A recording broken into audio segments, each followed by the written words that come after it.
welcome to the day of exorcism. It's time for an exorcism, and we're going to have one this morning.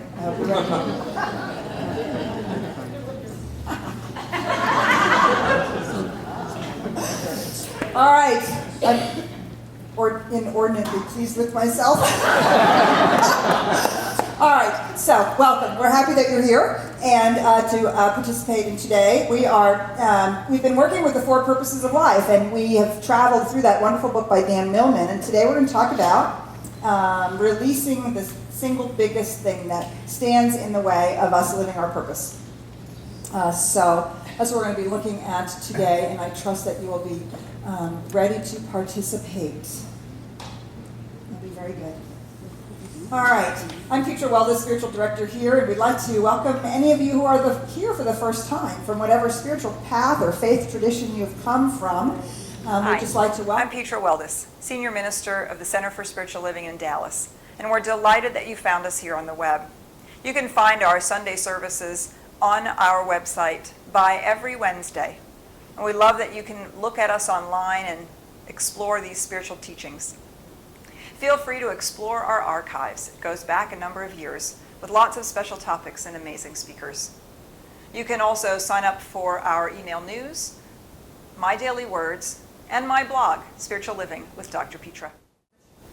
If you're looking for a spiritual community, come visit us. Or if you're just in Dallas, drop on by. We'd love to give you a hug. Welcome home.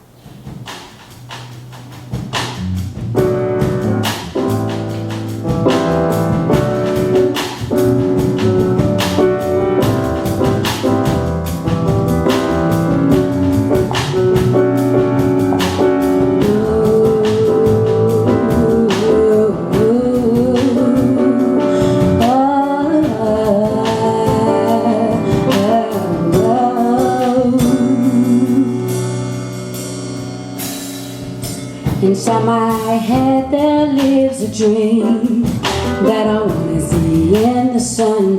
Behind my eyes there lives me that I've been hiding for much too long. Cause I've been too afraid to let it show. Cause I was scared of the judgment that may follow.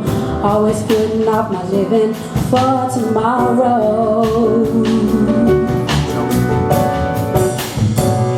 To step out on faith, I've gotta show my face.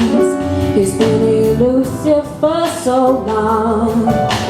Freedom is mine today. I gotta step out on faith. It's time to show my face. Procrastination had me down. Look what I have found. I found strength, courage, and wisdom. It's been inside of me all along.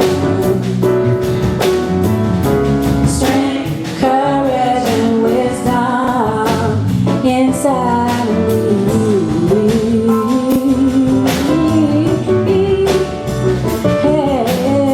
Hey, yeah.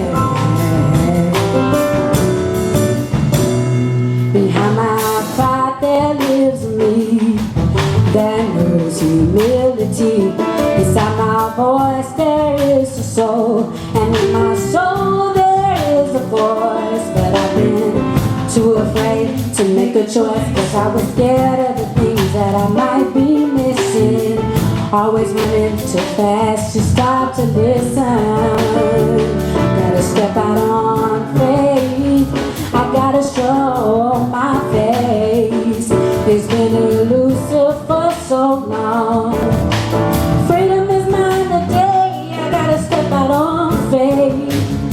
I gotta show my face. Procrastination had me down. Look what I have found. 'Cause I found strength, courage, and wisdom. It's been inside of me all along. Strength, courage, and wisdom inside of me. Hey, yeah.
it up for Lahoma.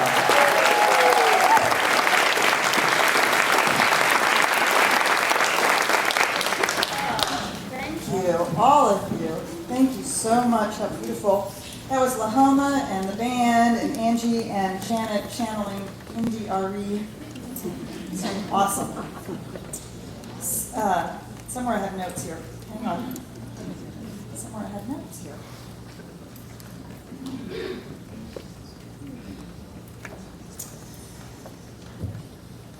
Okay, so the very first thing I have to say is that I did not practice the subject of my talk this morning. I know, it's very annoying.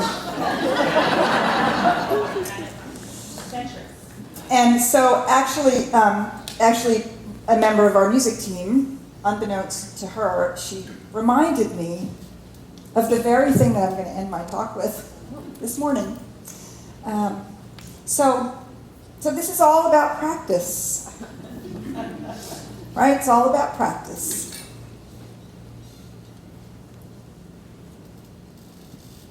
What keeps us from practicing our spiritual living? What keeps us from living on purpose? That's the thing that we want to exorcise this morning. Exorcise. I'm going to practice that. Not exercise. Exorcise. Not normally a word that's really in my vocabulary. I don't use it a whole lot. But today we're going to use it because we're booting it out. So the question is, what is the single biggest thing standing between you and living your purpose? Living an on-purpose life. What is the single biggest thing standing between you and living on purpose? This would not be a rhetorical question.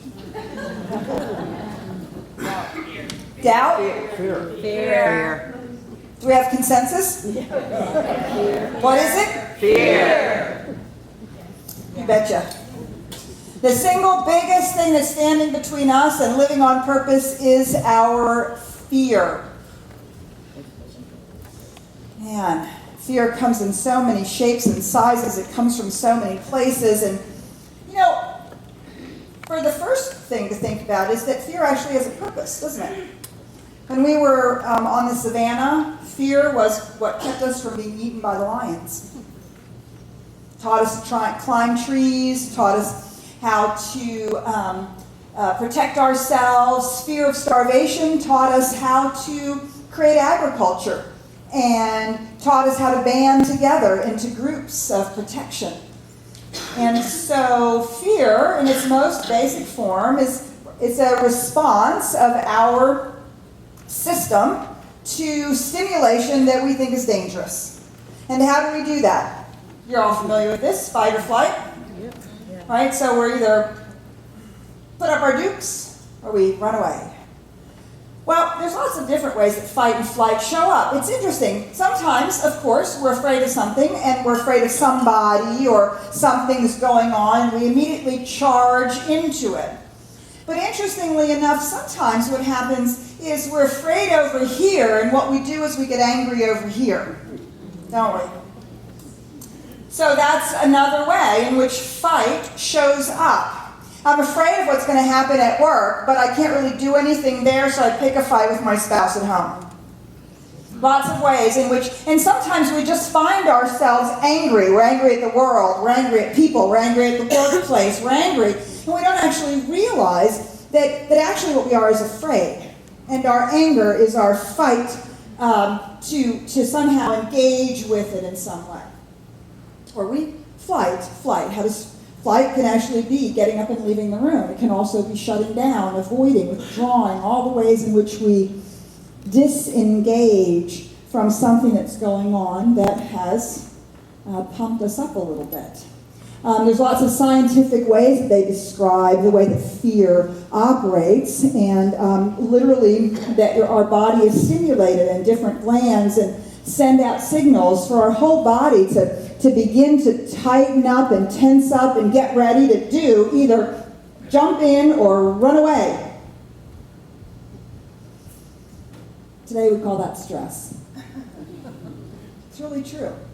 We don't realize how tightly connected this primitive fear is to this constant conversation we have about being stressed out. The other thing that's really interesting about this is that fight and flight really came up in studies that were done primarily on males, white males that were between 30 and 50 or 25 and 50 back in the day when they were doing these studies. And so everybody has fight or flight, but that's actually primarily a male response. The female response is freeze and flock. Freeze and flock. Freeze. Stop. You can't see me. I'm invisible. I'm not even here. I wonder what I should do. Should I do this or that? I don't know what to do. What's the right thing to do? I'm not sure what to do. That's freezing. That's called paralysis by analysis. That's right. Oh, somebody recognizes that in the room. I'm so afraid of doing anything because I don't know what the right thing to do is. What is the right thing to do? Well, actually, that's not the right thing to do, but that is usually what we do, right? Freeze, freeze, because I can't figure out which way to move. Or we flock. Let's talk about it. Can I tell you how bad it is? Can we get other people to tell us to talk about how bad it is? Oh, I feel so much better that we all think it's so bad. This is so good. I feel so much better. I'm safe with my people, my tribe. We're all just a little neurotic together, thank you, God. So we flock.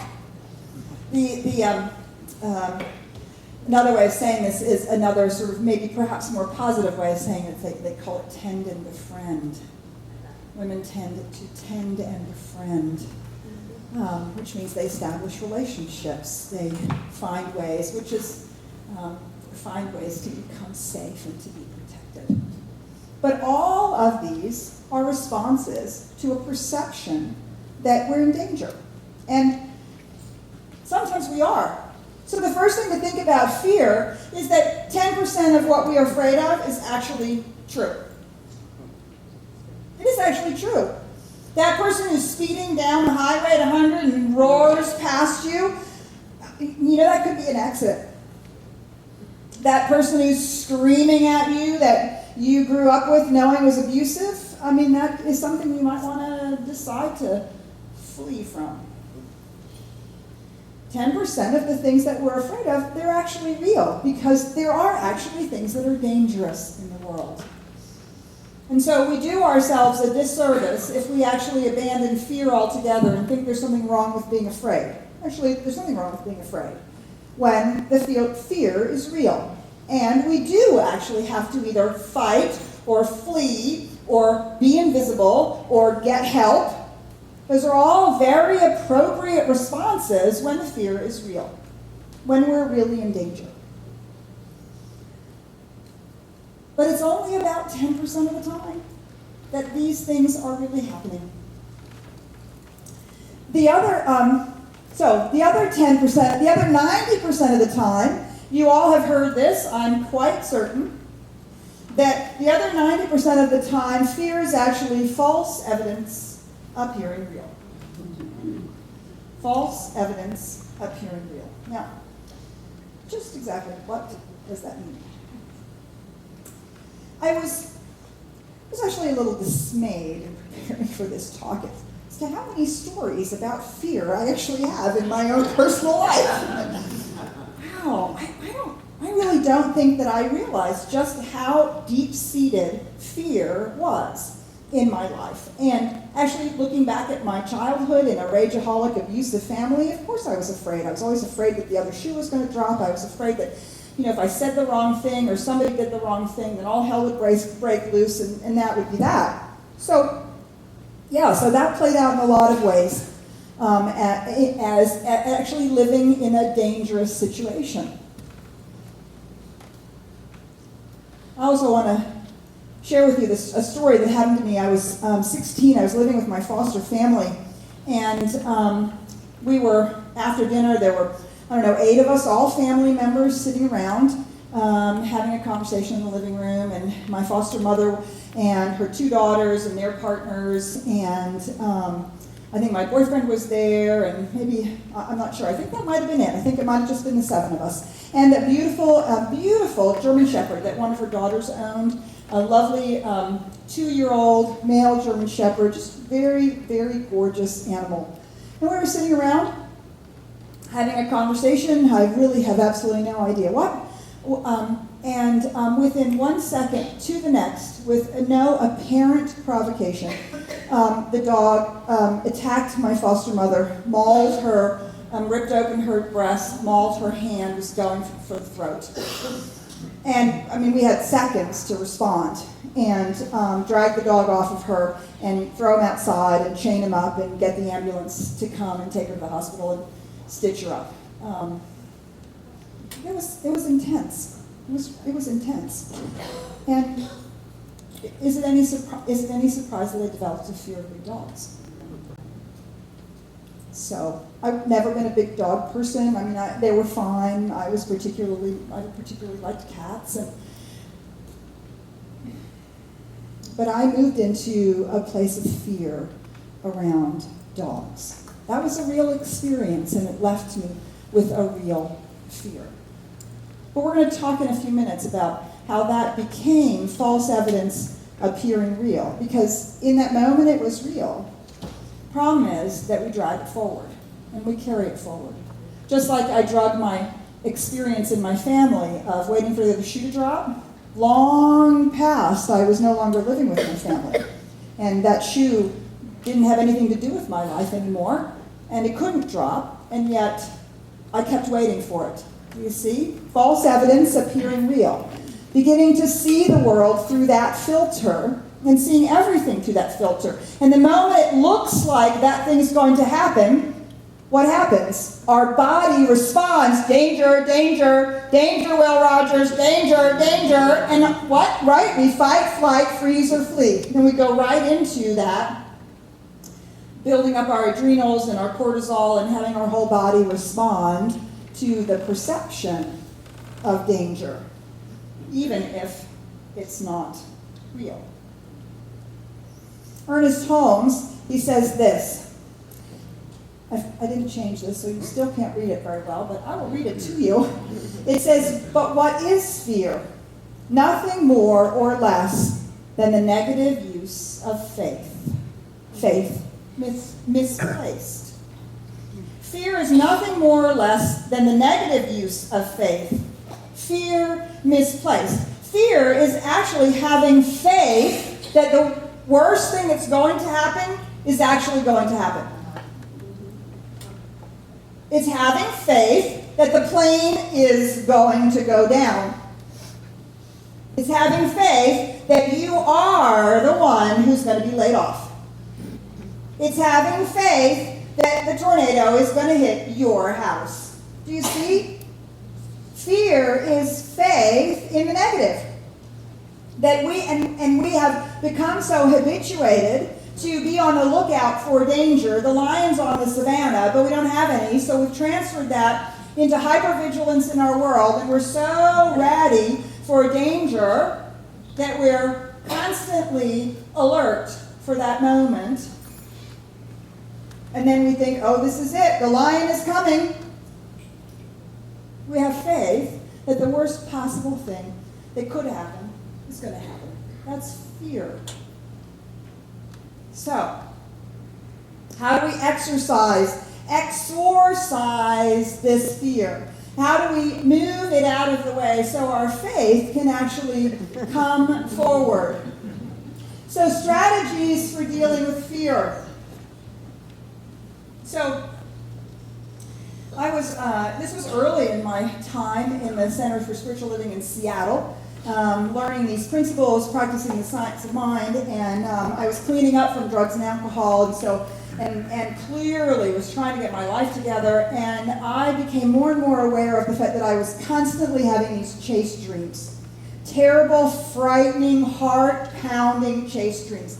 I would wake up in a sweat and just wondering what was going to happen next. Now, other people, you might have a falling dream. I don't know what your nightmare is, but mine was consistently a chase dream. And I was chased by this huge, dark, frightening presence. that I could never really, I didn't know what it was, but it was massive and large and looming, and all I could do was run as fast as I could to get away. And I'll never forget the night after a number of years of being in Science of Mind, when in my dream, I was being chased by this massive thing, and I turned to it and I said, no! There is no evil in the universe. There is nothing but good in God. There is nothing that you can do to harm me because the divine presence is right where I am. No! Poofed. It poofed.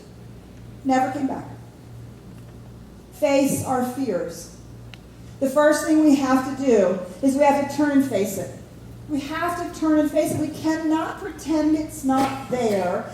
And what we discover that when we face it is 9 times out of 10, it's not as big as we thought it was. Sometimes it's not even really there, because remember, it's false evidence appearing real. But what we tend to do is we tend to pretend that it's not there, particularly when we do spiritual bypass and we deny that we're even afraid, and or we're simply so afraid that we do nothing but continue to avoid it. So the first thing is to face it. Now this is not fight. Do you see the difference? This is not fight. This is no. You have no place in my life. Cynthia James says, you do not belong to me. You do not belong to me. So the very first thing is we face our fear. So after we have turned to face our fear, the next thing that we can think about doing is we can think about embracing our fear. Now that sounds a little odd. So, you remember the story that I told you about the dog and the attack when I was 16. So I was 18 or 19 years old. I had gotten into real estate after my one aborted year at the university. And I was trying to get my life together. And I had gone to my boss, and she'd sent me to the local Science of Mind community, and I was beginning to put my life together, and things were moving forward. And so I was like all ready to be successful. I'm going to be successful as a real estate agent. This is great. So as a real estate agent, I don't actually know if they do it like this today, but this is how they did it years ago. You had a farm. You had this place, a little farm, which was a number of blocks in an area that you chose, and the goal was that you would become their real estate person, that you would become the person they would think of when they were going to sell a house. And so what we did is you got a brochure, and you got your little business card, and you went to your farm, and when you didn't have showings or you didn't have anything else to work on, you went to your farm and you knocked on doors, and you gave them your brochure and your business card and said, hey, I'm your local real estate agent, and should you want to buy a house or sell a house, please think of me. And the idea is you do this enough over enough months and years that people do actually get used to thinking of you as their real estate agent. So I picked out my little area. It was a place that I felt really comfortable with, houses I really liked. And I drove out there, at least once a month, sometimes 2 or 3 times, I was supposed to do it every week, but so I would drive out there, and I would get to my farm, I'd have my brochures, and I'd have my business cards, and I would drive, and I would sit at the beginning of the street, and I would cry. I was terrified. I was terrified that there was going to be a dog. I was terrified. I could not get out of the car. And I cried. And I would cry for 2 hours, and I would sit there, and I would cry. And finally I would say, well, this is stupid. And I would go back to the office, I'd throw away all the brochures and all the business cards and say, yeah, did my farm. And 2 weeks later I'd do it again, and again, and again. I did that for a number of months. I could never get out of my car. Now, because this woman had been such a good friend to me, and she'd sent me to a Science of Mind community, and I was taking a lot of classes, and I was really beginning to say, I really have to get my life together, and I really want to practice some of these principles. And I was so paralyzed at this moment that I went to my boss, and I confessed to her that this is exactly what I had been doing. I can't get out of my car. She said, well, do you see any dogs?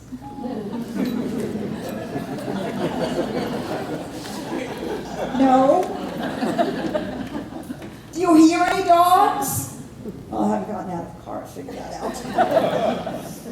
So she sent me to my farm and she said, look, just walk up and down the streets and see if you can hear if there are any dogs. So I did that and I discovered that there were a few houses that had dogs. And I went back and I reported it and she said, good, don't go to those houses. Just don't go to them. It's okay. Go to all the rest of the houses. So I drove back out to my farm. I had my brochures and I had my little business cards and I sat out there. I could not get out of this car. I could not get out of the car. Now, I wasn't crying anymore. That was a step in the right direction, but I could not get out of the car. So I drove back to the office, and this time I drove right back to the office, and I marched right into her office, and I said, I can't do it. I'm too afraid. She said, yes, you can. She said, listen to me. She said, you are not your fear. You're not your fear. You are the author of your own life. So here's what you're going to do. You're going to take your fear, and you're going to stand your fear right next to you, and you are going to put your arm around your fear, and you are going to say to your fear, you and me, we're going in together.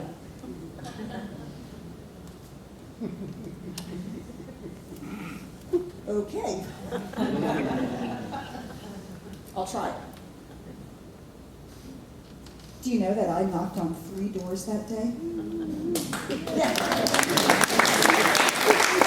And every time I got out to my farm, I put my fear beside me. I didn't pretend I didn't have it. I didn't pretend that it was going to go away. I didn't deny it, and I didn't let it paralyze me. I put my arm around my fear, and I said, you and me, we are going in together. Because we are not our fear. We are the divine manifestation of the incarnation of life itself. We have all the power, courage, and strength that we need. We have all the wisdom and intelligence and guidance that we need to do anything that we need to do. It is the human response, the idea, the false evidence of danger that then activates this physiological response that then takes us over. But we are not our bodies. And we are not our fear, and we are not these things. We are actually the one who chooses and who sets the intention. And so we embrace our fear.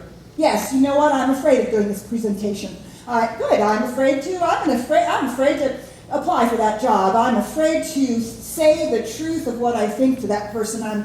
I'm afraid to confess how much I care or how much I don't care or whatever. Great. Put your arm around your fear and do it anyway. Feel the fear and do it anyway. It's a brilliant book. It's embracing our fear and walking forward. So, face it, embrace it, affirm the truth. As I said, I have a lot of stories about fear, which is really quite astonishing to me since I'm really basically not afraid of much of anything today, and I didn't realize what a long walk that had been. When I was in, I was 19 or 20 years old, I developed panic attacks.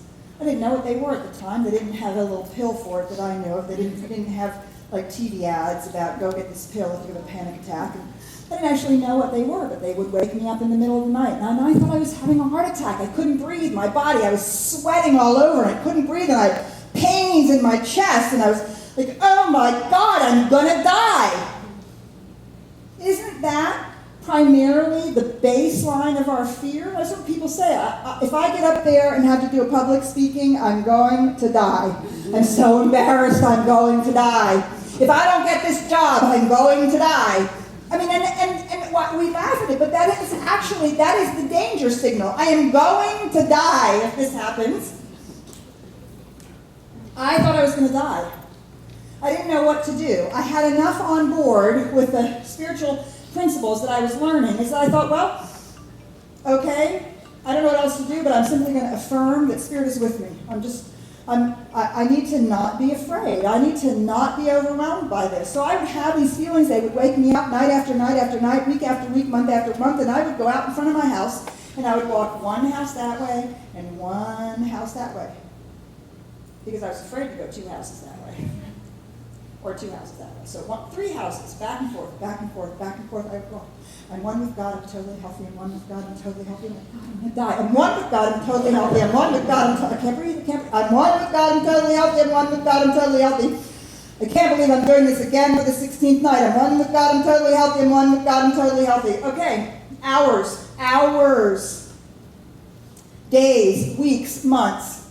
9 months to be exact, 9 months. And then all of a sudden, 9 months later, it was like, wow, I haven't had a panic attack in a couple of weeks. Affirm the truth. Affirm the truth. So, what I'm going to invite you to do right now is I'm going to ask you to think about something that you are facing today that is a fear in your life, that is causing stress. Something that you are afraid of experiencing or not experiencing, having or not having. What is it that right now has you fighting or fleeing? What is it that has you frozen or constantly gathering your friends around you to talk about it? Okay? So I want you to think about that in your mind right now. Do you see, by thinking about it and bringing it up, we're actually facing it. Yes, you know what? I'm simply going to admit I have fear around this.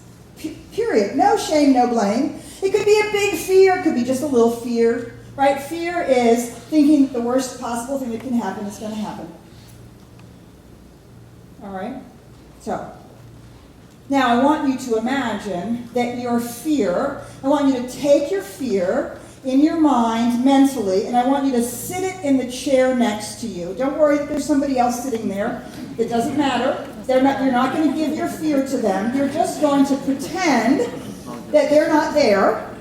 You're going to take your fear out of your body, and you're going to literally imagine it standing next to you or sitting next to you. And I want you to imagine in your mind that you're putting your arm around it. Hello there, fear. I see you over there. But I'm over here.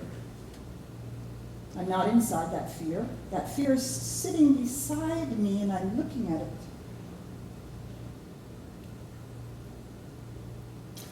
And so from this place where we've sat our fear beside us, we are no longer in our fear. We sat our fear beside us. Now, as the you that you are that is no longer afraid because your fear is beside you, now I want you to think about what is the single most important truth that you need to know when you are not inside your fear. For me, at the panic attacks, it was, I'm one with God, I'm totally healthy. That is the spiritual truth, regardless of what my fear was trying to tell me. So you are going to now affirm the truth. Not as your fear, but as the one who has set the fear aside. Good. All right. And when you know what that is, you can all open your eyes now. When you know what that is, I want you to stand up and I want you to convince me of that truth. And not tomorrow. I am perfect, whole, and complete, and I can let go safely. I am perfect, whole, and complete, and I can let go safely. Thank you, Angie. God is with me. Thank you, Sandy. I will be happy. How about I am happy? I am happy and I deserve happiness. I am happy and I deserve happiness. You bet.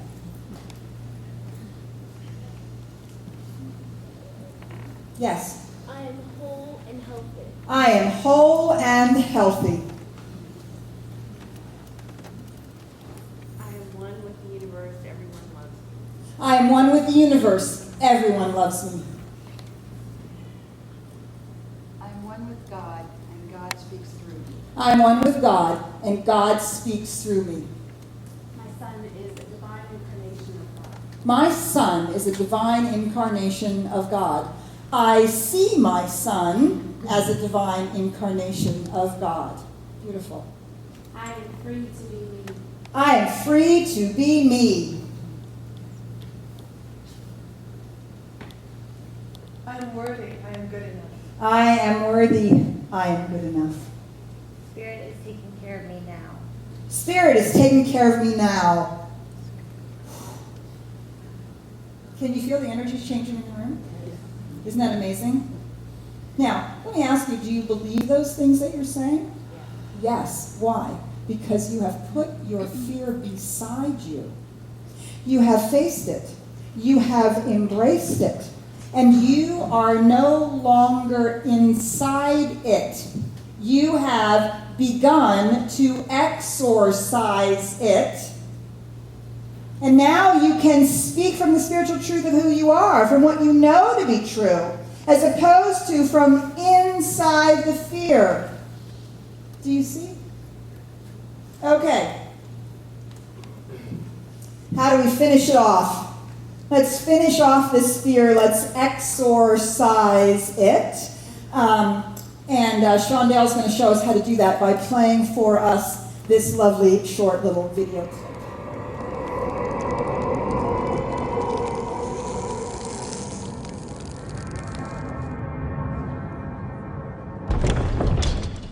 Intriguing, isn't it? Would anyone like to venture a guess as to what is inside? That's a boggart, that is. Very good, Mr. Thomas.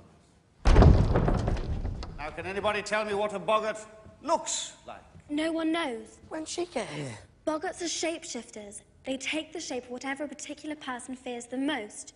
That's what makes them So terrifying, yes. Luckily, a very simple charm exists to repel a boggart. Let's practice it now. Without wands, please. After me. Ridiculous. Ridiculous. Very good. A little louder. Very clear. Listen. Ridiculous. Ridiculous! This class is ridiculous. Very good. Well, so much for the easy part. You see, the incantation alone is not enough. What really finishes a boggart is laughter. You need to force it to assume a shape you find truly amusing. Let me explain. Neville, would you join me, please? Come on, don't be shy. Come on. Come on. Hello? Neville, what frightens you most of all? Professor Snape. Sorry? Professor Snape. Professor Snape, yeah. Frightens all. And I believe you live with your grandmother. Yes, but I don't want that boggart to turn into her either. No. It won't. I want you to picture her clothes, only her clothes, very clearly in your mind. She carries a red handbag. You don't need to hear. As long as you see it, we'll see it. Now, when I open that wardrobe, here's what I want you to do. Excuse me. Imagine Professor Snape in your grandmother's clothes. Can you do that? Yes. Wand at the ready. 1, 2, 3.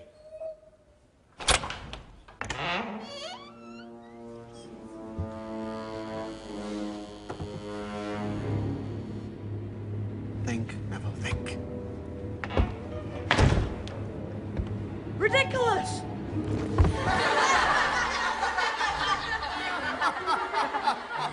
Wonderful, Neville, wonderful, incredible. Okay, to the back, Neville. Everyone form a line.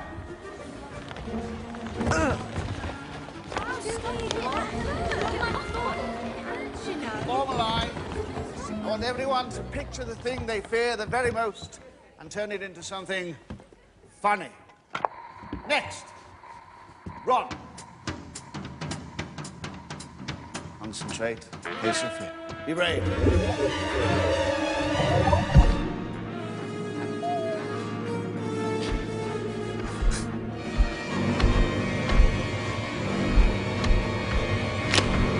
Wand at the ready, Ron. Wand at the ready. Ridiculous! Yes! See? Very good, very good. Marvelous! Absolutely very, very enjoyable. Parvati! Next! Step up. Show us what you see.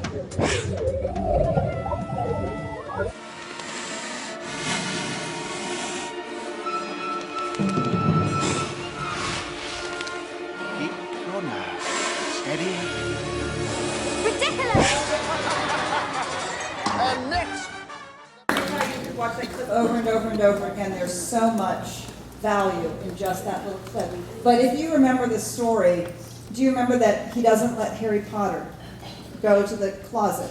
Because he thinks Harry Potter is going to have Voldemort stand out, right? But what does Harry Potter say is going to come out of there that he's most afraid of? Do you remember? The Dementors. And the teacher, Lupin, right? His response is, oh, how smart you are. The only thing that you fear is fear itself. And we have heard that statement before. Do you see, when we face our fear, embrace our fear, affirm the spiritual truth, and then are willing to laugh at our fear and at ourselves for having it, then we can no longer be afraid of our fear. It can no longer have control of us. It can no longer overtake us and cause those instinctive reactions. Or we can, as we find ourselves moving into that situation quickly, we can get ourselves out. So, Angie, if I can use you as an example, if you would stand up and say, could you tell me again what you said your affirmation was? I'm perfect, whole, and complete, and I can let go safely. I'm perfect, whole, complete, and I can let go safely. Okay, now this is a radiant, magnificent being of light, a child of God. She is a place where the universe, the infinite reality of the universe, is showing up with all of the strength, wisdom, power that there could possibly be. If that were true, how does thinking that you're not safe work? It seems pretty cuckoo, doesn't it? It seems pretty silly, doesn't it? It's like, well, that's silly. This is the divine manifesting here, so of course I'm safe. And tell me the rest of it. I'm perfect, whole, and complete. Perfect, whole, and complete. Just like this. this. Therefore, I can let go safely. I can let go safely. Do you see how silly it is to think anything else? Thank you very much. Do you see? By being able to face our fear and embrace it and affirm the truth, we have that opportunity to look at it and go, this is so crazy. Why am I letting this thing be the thing that's running as opposed to this truth that I know? So stand in front of your closet and let your Bogart out. Face it and laugh at it. If you are the place where the infinite is showing up, if you have the infinite wisdom and intelligence of the universe, if you have all the power and strength and beauty and joy right where you are, and you are lifted, guided, and guarded by that presence, there is nothing that is bigger than that, nothing stronger than that, nothing more powerful than that. And we can look at it and we can say, oh, now that is really a silly thing to keep me caught in my fear. Do you see? So, face it, embrace your fear, affirm the truth, and ridicule it. I think this is a wonderful way to think about fear as we exorcise it out of our lives and we move it out of our lives. Now, one of the largest fears that we have is the fear of the unknown. And I love this. Replace the fear of the unknown with curiosity. Replace the fear of the unknown with curiosity. Well, I don't really know what's going to happen if I go to that job interview. I don't really know what's going to happen if I do that presentation. I don't really know what's going to happen if I tell the truth to that person that I don't want to tell the truth to. I don't know what's going to happen if I confess my love for that person, or I don't know what's going to happen if I go on a big trip, do you see? So, what can we say instead? I wonder what's going to happen when I give that presentation. I wonder what it's going to be like when I go to that job interview. I wonder what it's going to be like when I go on that vacation. I wonder what it's going to be like after I have told the truth. I wonder what it will be like once I have confessed that I care, or once I've been willing to say I really don't care. I wonder what it will be like. Do you see how different that is? I wonder what it will be like when I'm no longer in this body and have moved on to the ultimate. That's the ultimate fear, right? The great unknown. I wonder what it will be like if I move to another state, change jobs, change relationships. So our biggest fear is the fear of the unknown, and the best way to move that into a different place is to begin with, I wonder what it will be like. Finally, I want to say, I want to actually have this little clip. I want to do this last little clip before we close. This is really showing us how fear translates into stress and what we can do about it. Thanks, Chantel.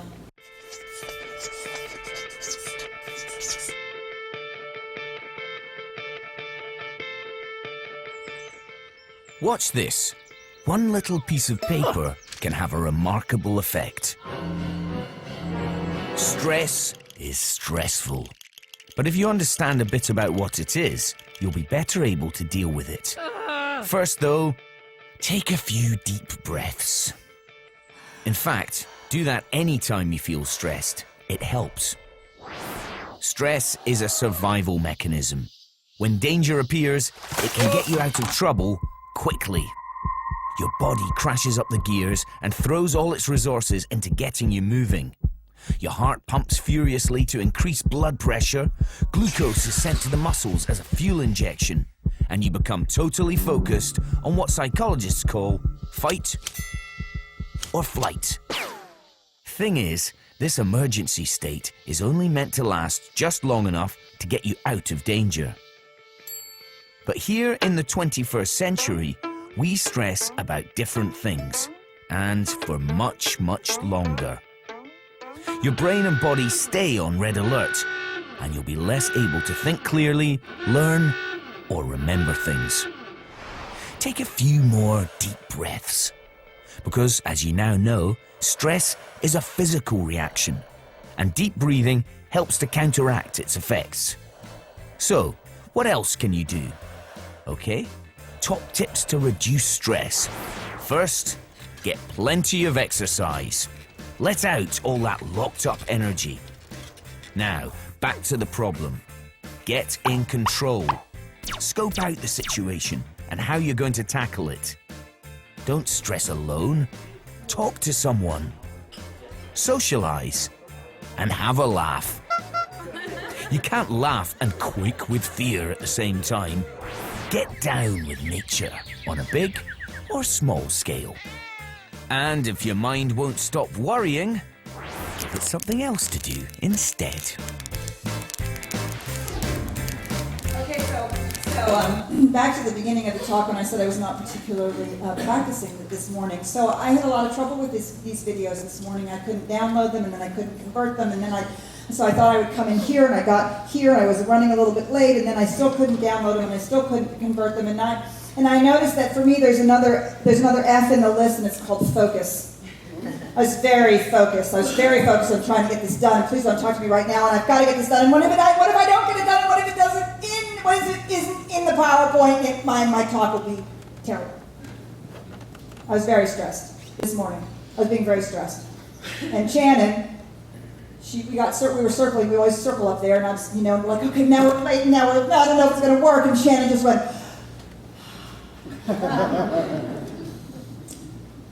I was supposed to do that.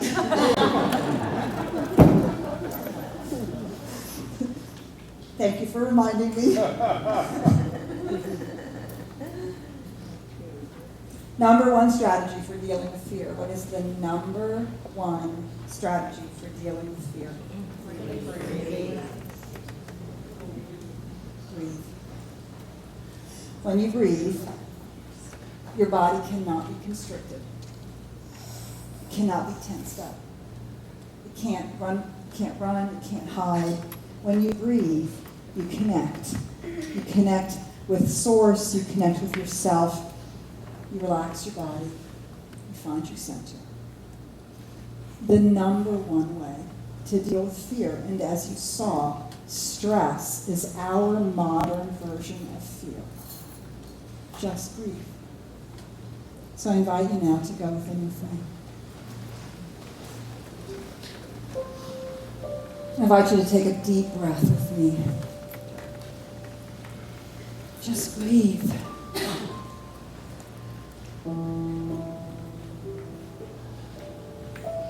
Just feel the lungs open as you breathe. Maybe allow your shoulders to roll back.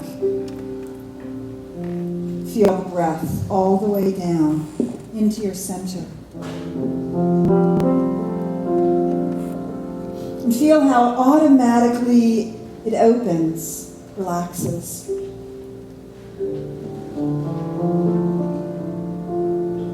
And the breath is the most beautiful metaphor of the presence of the divine. Always there, always ready, always enough. So breathe.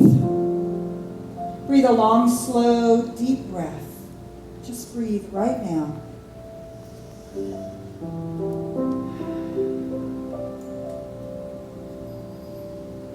Just breathe.